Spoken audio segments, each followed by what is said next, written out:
नमस्कार, news 18 special देख रहे हैं आप। मैं हूं शुभे मिश्रा आपके साथ। और पूरी दुनिया में इस वक्त मंकी पॉक्स नाम की बीमारी से हड़कंप मचा हुआ है। वहीं मंकी पॉक्स को लेकर भारत सरकार भी अलर्ट मोड पर है। इस बीच दिल्ली एम्स ने मंकी पॉक्स को रोकने को लेकर बहुत बड़ा निर्णय लिया है, फैसला लिया है। ये रिपोर्ट देखिए।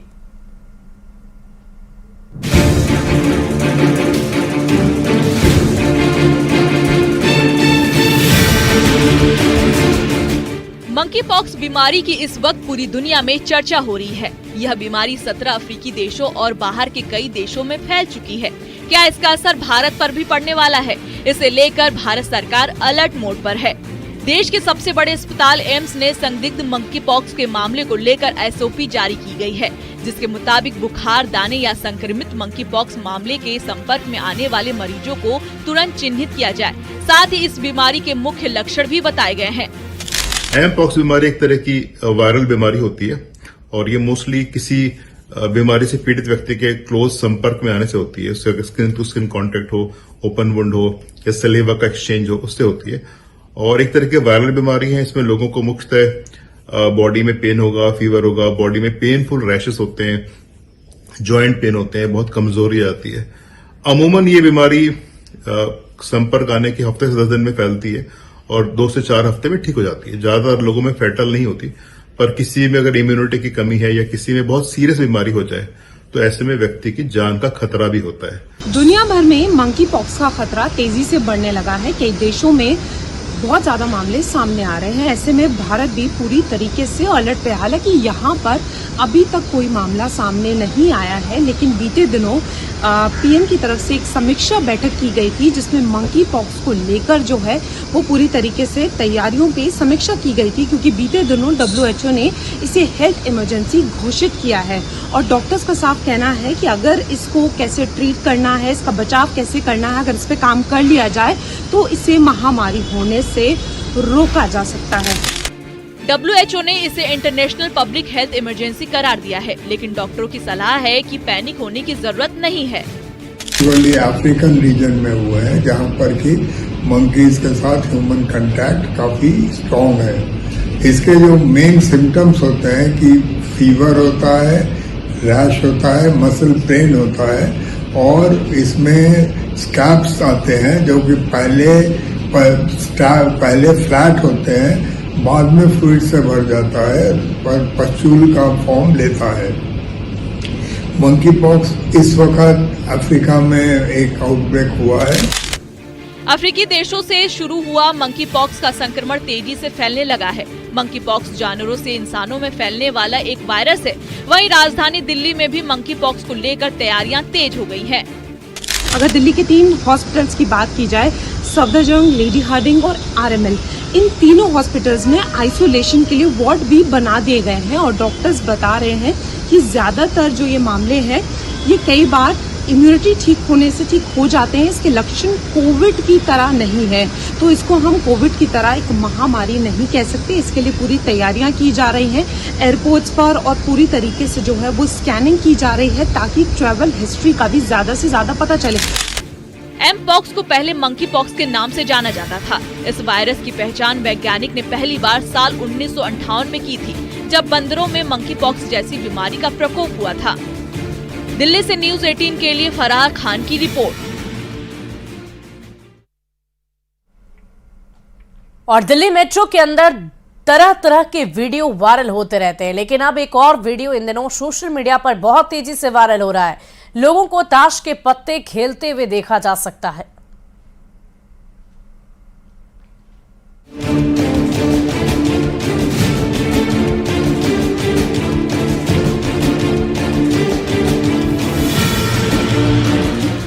कभी बेझिझक रील बनाना तो कभी मस्त मौला अंदाज में डांस करना। दिल्ली मेट्रो में यह आम होता जा रहा है। अब सोशल मीडिया पर कई दिनों से एक और वीडियो वायरल हो रहा है, जो दिल्ली मेट्रो का बताया जा रहा है, जहां मेट्रो के फर्श पर बैठकर कुछ लोगों ने मंडली सजा रखी है। आपका स्वागत है।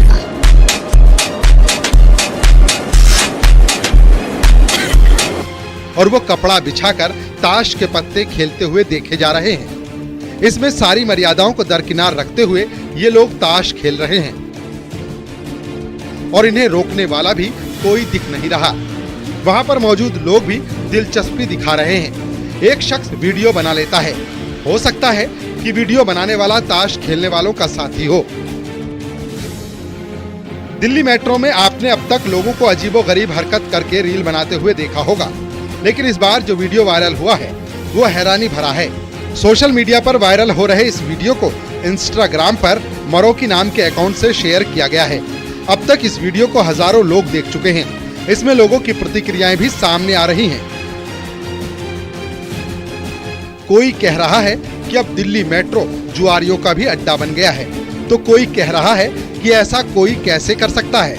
ऐसे लोगों पर सख्त एक्शन लिया जाना चाहिए।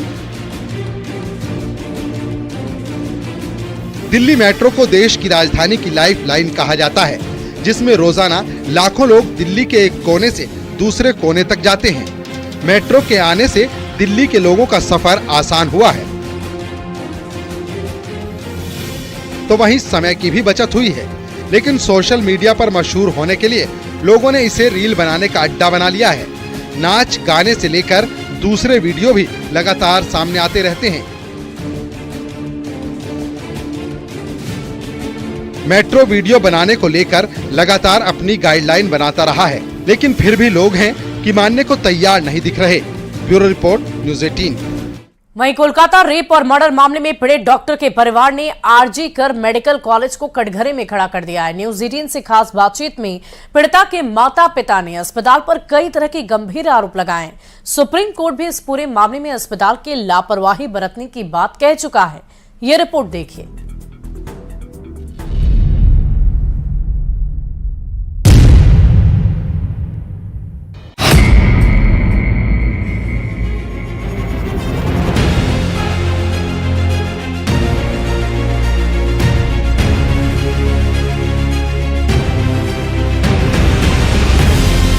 कोलकाता रेप केस की पीड़ित डॉक्टर के परिवार वालों ने आरजी कर मेडिकल कॉलेज पर लापरवाही के संगीन आरोप लगाए हैं। न्यूज़ 18 इंडिया के साथ एक्सक्लूसिव बातचीत में पीड़ित ट्रेनी डॉक्टर के माता पिता ने सीधे सीधे अस्पताल को कटघरे में खड़ा कर दिया है। पीड़ित परिवार वालों ने साफ कहा है कि अगर उनकी बेटी की मौत अस्पताल में ड्यूटी के दौरान हुई है तो जिम्मेदारी अस्पताल की ही है। परिवार के मुताबिक अस्पताल ने ना तो घटना के तुरंत बाद और ना ही अब तक अपनी जिम्मेदारी स्वीकार की है। पीड़ित ट्रेनी डॉक्टर के माता पिता ने सवाल उठाए हैं कि अस्पताल ने परिवार को घटना की जानकारी इतनी देर से क्यों दी। अस्पताल के असिस्टेंट सुपरिटेंडेंट ने हत्या की बात छुपाकर बेटी के सुसाइड करने की बात क्यों कही। पीड़ित परिवार के अस्पताल पहुंचने के बाद भी 6-7 घंटे तक उनसे किसी ने बात क्यों नहीं की। अस्पताल में इतनी बड़ी घटना घट जाने के बाद भी कॉलेज के प्रिंसिपल ने परिवार से बात क्यों नहीं की। पीड़ित परिवार के मुताबिक अस्पताल प्रशासन के कामकाज में कुछ गड़बड़ियां पहले से थीं और घटना के बाद अस्पताल प्रशासन की भूमिका ने इस बात को पुख्ता कर दिया है। पहले से तो हमको अस्पताल के जो डिपार्टमेंट जो है जिसका पास मेरा लड़की को भेजा था वो ऑन ड्यूटी में था। एक ऑन ड्यूटी में एक जो लड़का हो या लड़की जिससे काम करता है, जैसे हमारा अंदर 3-4 आदमी काम करता है, उसका जो जिम्मेदारी है वो तो मेरा ही है ना जी।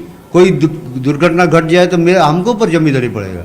लेकिन उस लोग अभी तक इसके बारे में आज इतना दिन में कोई हमको फोन से भी बात नहीं किया। उधर काम जितना 6-7 घंटा था उस टाइम में भी हमसे बात नहीं किया था। इसलिए तो हम डिपार्टमेंट को पूरा डिपार्टमेंट को ही दायी कर रहा है पहले से।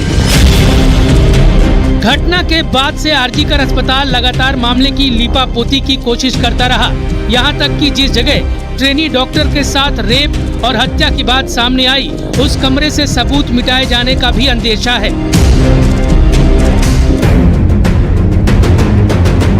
सुप्रीम कोर्ट ने भी इस पूरे मामले में आरजी कर मेडिकल कॉलेज प्रशासन की भूमिका और कॉलेज के पूर्व प्रिंसिपल संदीप घोष पर कई गंभीर सवाल उठाए हैं। कोर्ट ने घटना के तुरंत बाद उनकी दूसरे मेडिकल कॉलेज में नियुक्ति पर भी सवाल खड़े किए हैं।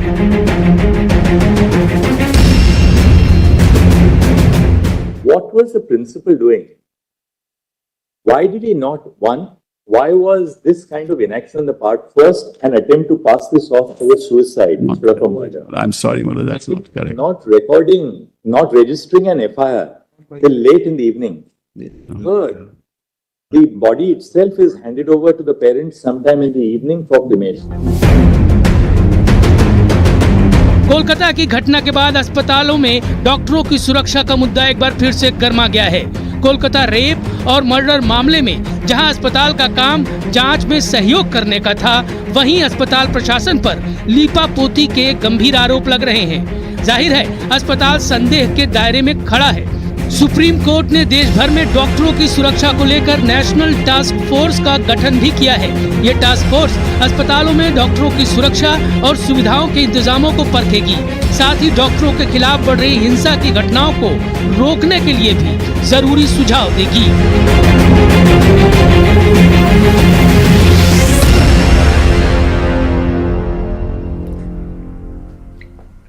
और महाराष्ट्र के ठाणे में स्कूल में नर्सरी की बच्ची से छेड़छाड़ का मामला सामने आया। आक्रोशित परिजन स्कूल के गेट को तोड़कर स्कूल में दाखिल हो गए। दूसरी तरफ स्टेशन पर हजारों की संख्या में लोगों ने ट्रैक जाम कर दिया।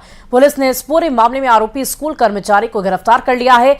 इस पूरे मामले में स्कूल प्रशासन ने प्रिंसिपल, टीचर और लेडी अटेंडेंट को भी सस्पेंड कर दिया है। फिलहाल पुलिस स्कूल के दूसरे स्टाफ से भी पूछताछ कर रही है। हालांकि लोगों का गुस्सा बढ़ता ही जा रहा है। भारी संख्या में पुलिस बल की तैनाती मौके पर की गई है।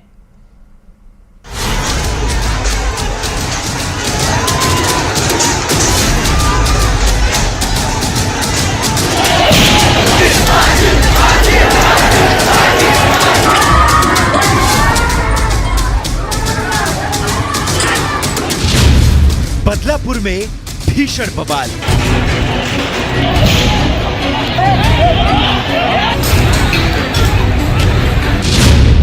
गुस्साए लोगों का हंगामा।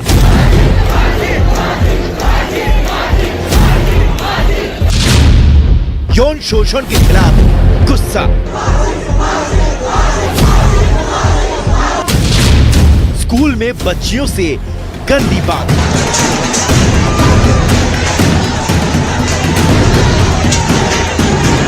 छोट्या छोट्या मुली सुद्धा आपल्या राज्यात असुरक्षित आहेत, त्यांच्यावरती अत्याचार होत आहे। हमारे मुख्यमंत्री सक्षम है जिन्होंने ये केस को फास्ट ट्रैक में भेजा। सुलग उठा बदलापुर।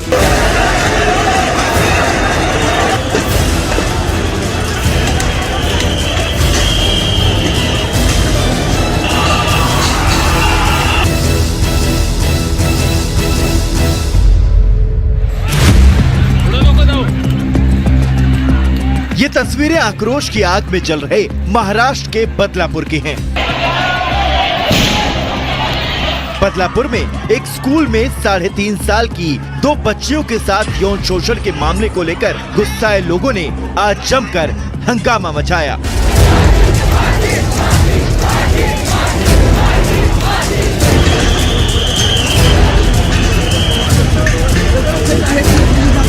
हजारों की संख्या में लोग सड़क पर उतर आए और आरोपी के खिलाफ कार्रवाई की मांग को लेकर विरोध प्रदर्शन करने लगे। प्रदर्शनकारियों ने सबसे पहले उस स्कूल को निशाना बनाया जहां नर्सरी की 2 बच्चियों के साथ यौन शोषण का आरोप है। गुस्साए लोगों ने स्कूल का गेट तोड़ दिया और उग्र भीड़ स्कूल के अंदर घुस गई।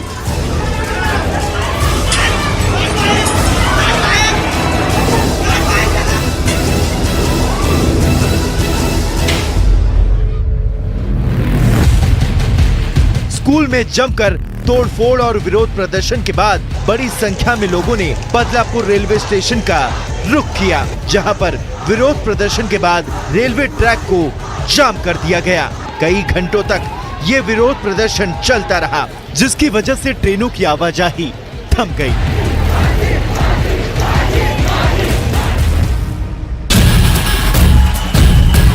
प्रदर्शनकारियों की बेकाबू भीड़ को रोकने के लिए जब पुलिस ने आंसू गैस के गोले दागे तो कुछ लोगों ने पथराव शुरू कर दिया, जिसके बाद पुलिस को लाठीचार्ज करना पड़ा। पुलिस ने हवाई फायरिंग भी की।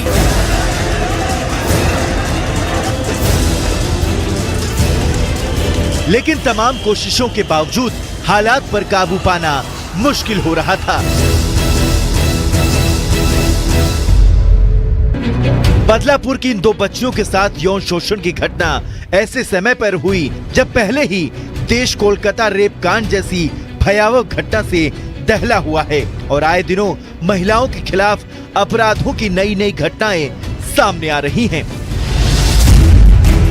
बदलापुर की इन बच्चियों के साथ यौन उत्पीड़न का आरोपी स्कूल का ही 23 साल का सफाई कर्मी है, जहां ये हर रोज पढ़ने जाती थी। आरोपी को पॉक्सो एक्ट के तहत केस दर्ज करके गिरफ्तार कर लिया गया है। पुलिस के अनुसार यौन शोषण का खुलासा तब हुआ जब बच्चियों ने इसके बारे में अपने अभिभावकों को बताया। दोनों बच्चियों के परिवार ने मेडिकल जांच कराने की मांग की और थाने पुलिस में शिकायत दर्ज कराई। इस घटना पर महाराष्ट्र के डिप्टी सीएम देवेंद्र फडणवीस ने संज्ञान लिया है। घटना की जांच के लिए SIT गठित कर दी गई है और मामले को फास्ट ट्रैक कोर्ट में चलाया जाएगा।